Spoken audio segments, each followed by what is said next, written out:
Welcome back to another technical deep dive here in the debug zone. Today we're tackling a big question and breaking it down with insights from other users. Hopefully this clears up some misconceptions and helps you get the answer you need. So buckle up, stay a little curious, and let's jump right in.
And that's a wrap.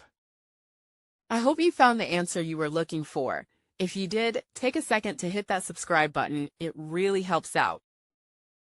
And let me know in the comments which solution worked best for you. See you next time in the debug zone.